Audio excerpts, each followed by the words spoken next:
Okay, so thanks everybody for coming to, I think it's number 9, there's 2 more this semester, 5th year, the Hempology 101 free lectures. Sorry, my PowerPoint isn't going to work today. It is online though, if you ever want to check it out for those that are here. I didn't really build today's lecture around it though, I kind of wanted to do something different here. I'm going to talk about the medicinal uses of cannabis today. And yeah, next week's lecture is on Health Canada and the MMAR, and then the following week Gail will be doing a lecture on the Cannabis Buyers Club. Yeah, so let's get to it. So, I'm going to start by kind of going back in history as to the earliest uses of cannabis as a medicine. As a fiber product, we've probably been using it for tens of thousands of years, maybe hundreds of thousands, maybe a few million in some sense in terms of putting it on the floors of our living quarters. And the raw plant itself, I guess today's going to be a really weird combination of a lot of other lectures too, because I've done lectures on chemistry. How many of you guys were here for the chemistry lecture? There's sort of the research one where I talked about like THC acid and stuff like that. You guys were you as well? Okay, you weren't, James, but everybody else was. Okay. You said you were too? Yeah, okay, that's it. You've been here all year, that's right. It's a blur sometimes, but yeah. Okay. Because the raw plant itself has THC acid and CBD acid, CBN acid, and all these cannabinoid acids and some essential oils. But it also has the hemp seed. And I'm firmly of the belief that the oldest use of the cannabis plant that we have is the seed. From the time seeds were being developed by plants to spread around the planet, and there were organisms developed enough to consume them, we, I think, as a, not a species, because I'm going back millions of years. Hello, come on in. Would have been trying and eating all these various seeds and nuts and stuff like this. And because cannabis can grow so easily and produces so many seeds, I'm of the firm belief that we would have been eating it and using it for certainly protein. It is the best protein on the planet. It's got all 8 essential amino acids and all the fatty acids and stuff that you would need to survive. And as such, in ice ages, for example, the seed would have been highly valued in valleys that had a very short growing season. And in some cases, you might not have even had a growing season every summer, per se, that was long enough to produce, certainly fruits and vegetables. So seeds in ancient days were very sought after, and plants that produced a lot of seed with good oils that could be used for things as well was really important. And it was important to keep all of your proteins and essential oils and stuff active, but we wouldn't have separated the seed from the rest of the plant.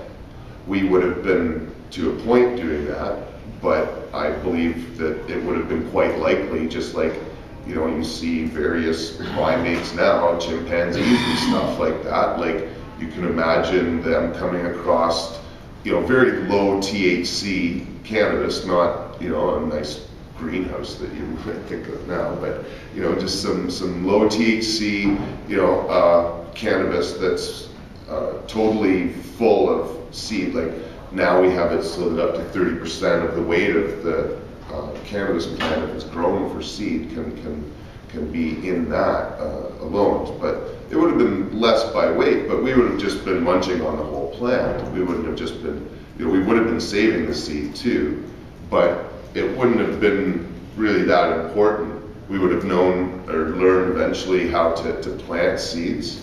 But we would have been benefiting a lot, not just from the essential oils and stuff, but again, the THC acid and acids in cannabinoid forms seem to have their own medical benefit. It seems quite apparent that THC acid, for example, fights cancer. But my understanding, and I should have qualified this by saying I'm not trained in medicine, I'm not trained in any science at all, I'm trained in bullshit, which is philosophy.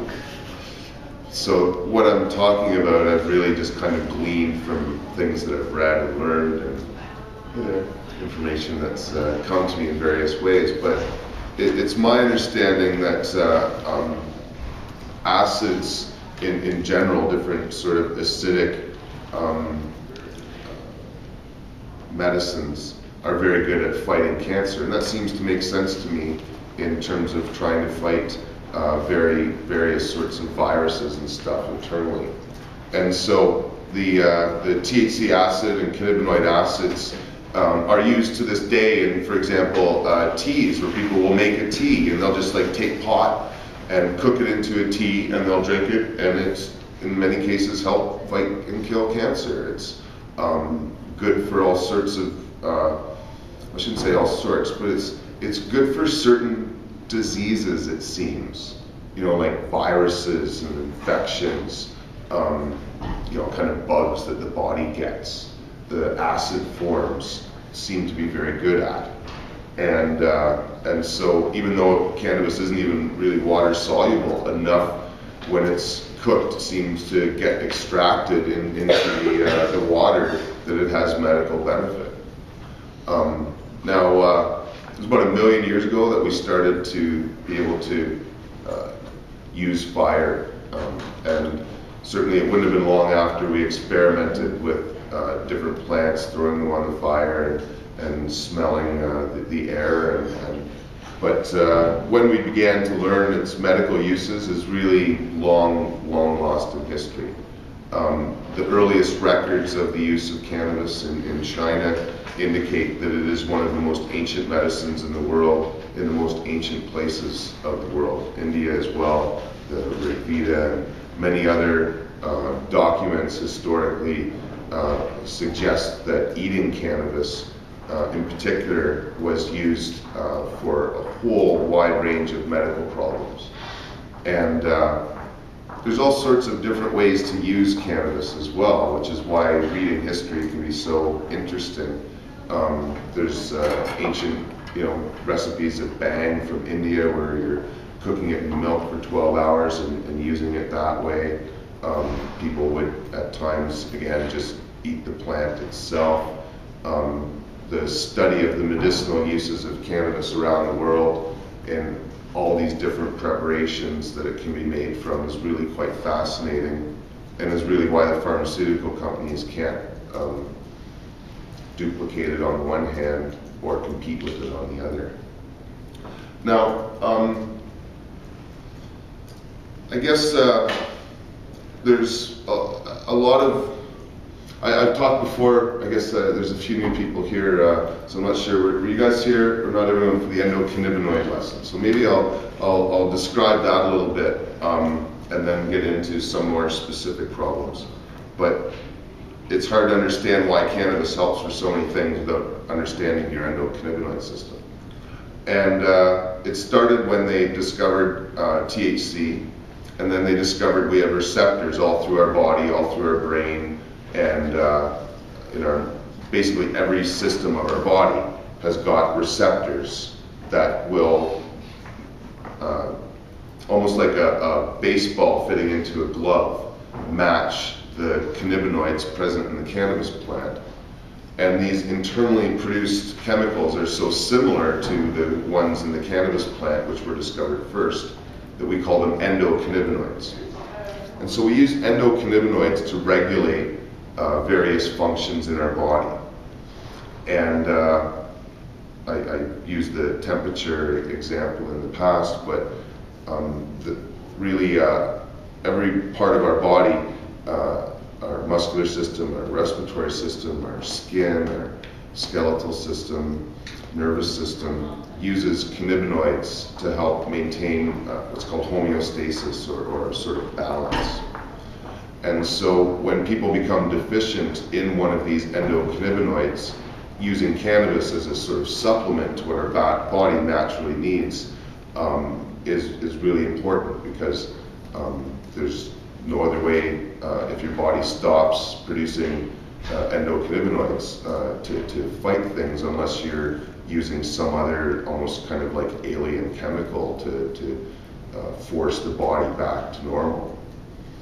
And yeah, I guess THC is the most famous of the cannabinoids.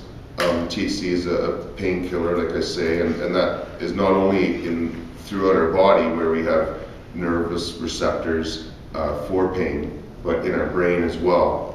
I'd like to use a comparison of rugby in a way, because I played it. So if you hit your knee when you're playing rugby, quite often you feel it, but you just get up and you just keep playing.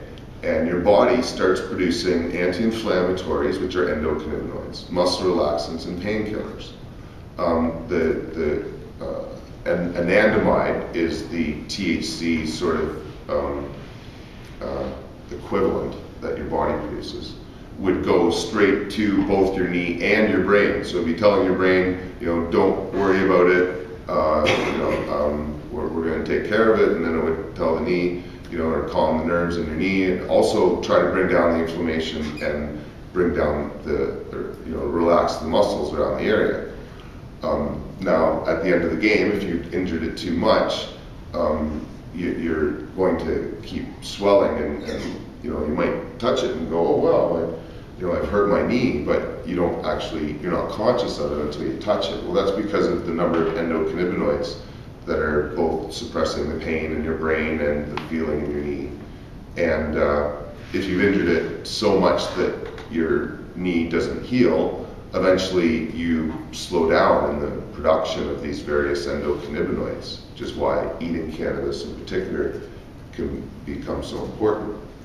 Now, like I say, THC is a good painkiller and a muscle relaxant. It's an antibiotic and has a number of other properties, but it's not the only important cannabinoid. CBD, for example, is a muscle relaxant, and some strains contain a lot of CBD. We refer to them as indicas. Other strains contain less CBD, more CBN, which is a nervous stimulant, and we refer to those strains as sativas. Now, in total, these different cannabinoids are not just muscle relaxants and anti-inflammatories and painkillers. They are antibiotic, antifungal, antioxidant, anticarcinogenic. There's a lot of things that are occurring when you ingest cannabinoids that you're not conscious of. You're only aware of a couple of things. The anti-inflammatory benefits, for example, are really underestimated. And part of that is because a lot of people that use cannabis as medicine smoke it.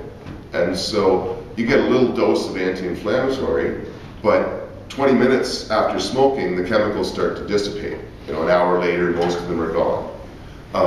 And so when you've cooked it into a vegetable oil or a butter or something and eat it, if you've done it right and converted all the THC acid over to THC, those cannabinoids stay present at their peak for 4 to 6 hours, and their lingering effect can be 8 to 12 hours or even longer. And it depends on one's sensitivity, how much you get in when you're eating or smoking. And also it depends on how many different kinds you're getting, because each plant has got 6 to 12 of that group of 70 cannabinoids, which is why each plant is quite unique. And when you mix 2 or 3 different strains together, you're getting more trace amounts of these distinct cannabinoids and different essential oils, because really the terpenes and flavonoids, which make up the essential oils, are greatly misunderstood and also underestimated. Which is, when you smell pot and one smells different than another, and you're like, oh, I really like that one. Well, that's not the THC you're smelling. That's not the CBD or the CBN. That's the oils, and that has a lot to do with how it's cured, actually. So, curing your pot really well makes a lot of difference on how well the oils develop if you've hung it properly.